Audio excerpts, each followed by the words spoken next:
Hi friends, ഞാൻ Robin. ഇന്ന് ഞാനിവിടെ കാണിക്കുന്നത് ഫ്രിഡ്ജ് ടാങ്ക് ഉപയോഗിച്ച് എങ്ങനെ ആമ്പലും അതേപോലെ തന്നെ താമരയും വളർത്താം എന്നുള്ളതാണ്. ഇത് ഞാൻ ആക്രിക്കടയിൽ നിന്ന് വാങ്ങിച്ച കേടായ ഡബിൾ ഡോർ ഫ്രിഡ്ജിൻ്റെ കേസാണ്. അത് എംസിൽ ഉപയോഗിച്ച് ഒട്ടിച്ചെടുത്ത് ആണ് ഞാൻ ഈ രീതിയിൽ ആമ്പലും താമരയും അതേപോലെ തന്നെ ഗപ്പിയും ഇതിനകത്ത് വളർത്തുന്നത്. ഇതെങ്ങനെ ഒട്ടിച്ചെന്നുള്ളൊരു വീഡിയോ ഞാൻ ഇതിനു മുമ്പേ ചെയ്തിട്ടുണ്ട്. അതിൻ്റെ ലിങ്ക് ഞാൻ ഇതിൻ്റെ ഡിസ്ക്രിപ്ഷനിൽ ചേർത്തേക്കാം.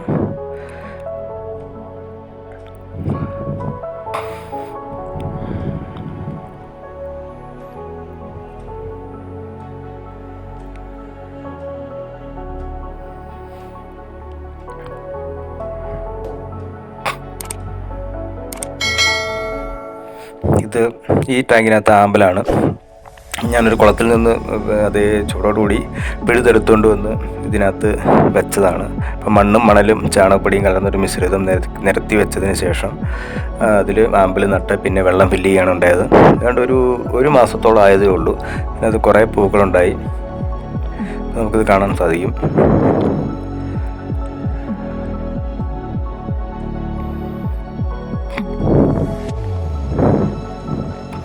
ആമ്പലിൻ്റെ ധാരാളം ഇലകളുണ്ടാവും. അപ്പോൾ നമ്മൾ ഏറ്റവും മൂത്ത ഇലകളും അതുപോലെ തന്നെ ചീഞ്ഞ ഇലകളൊക്കെ അപ്പോൾ തന്നെ അത് വെട്ടി മാറ്റി കളയണം നമ്മൾ.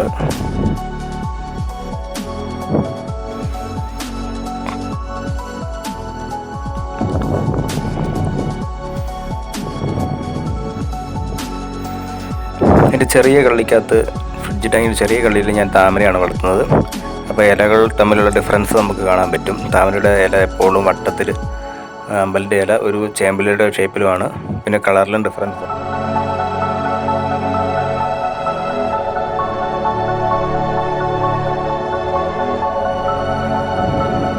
ആമ്പലിൻ്റെ കടും പച്ചയും അതേപോലെ തന്നെ താമരയുടെ ലൈറ്റ് പച്ചയാണ്.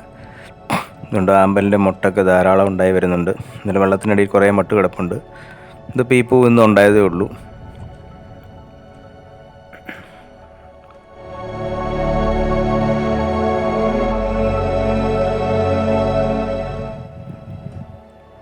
ഇത് താമരയുടെ ഇലയാണ് ഈ കാണുന്നത്.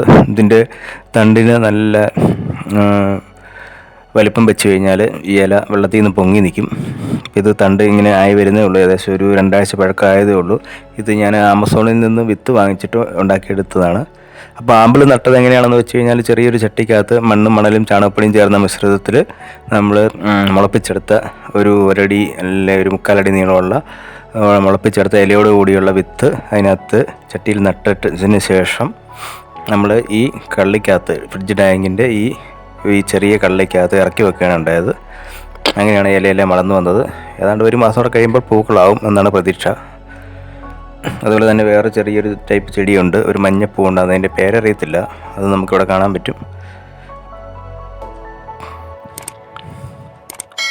ആമ്പലിൻ്റെ ഇല വലുതായി വരുന്നുണ്ട്. നല്ല കരുത്താർജിച്ചു കഴിഞ്ഞാൽ ഇത് വെള്ളത്തിന് മുകളിൽ ഉയരത്തിൽ ഇങ്ങനെ പൊങ്ങി നിൽക്കും.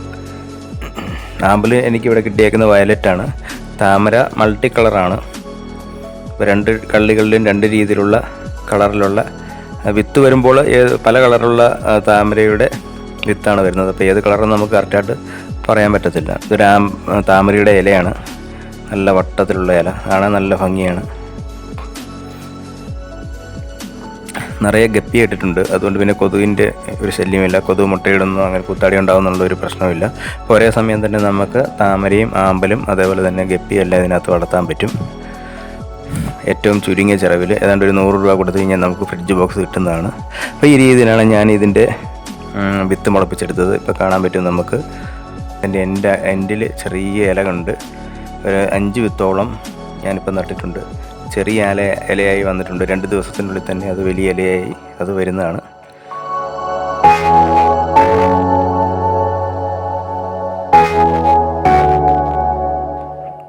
ഇതാണ് ഞാൻ നേരത്തെ പറഞ്ഞ പോലെ മഞ്ഞ നിറമുള്ള പൂവുണ്ടാകുന്ന ഒരു ജയസസ്യമാണിത്. വിവിധ നിറത്തിലുള്ള ഗപ്പികളെ ഞാൻ ഇതിനകത്ത് ഇട്ടിട്ടുണ്ട്. ഇത് ധാരാളം ഗപ്പി കുഞ്ഞുങ്ങളുമുണ്ട്. അപ്പോൾ എൻ്റെ ഈ വീഡിയോ കണ്ട് ഇഷ്ടപ്പെട്ടെന്ന് വിചാരിക്കുന്നു.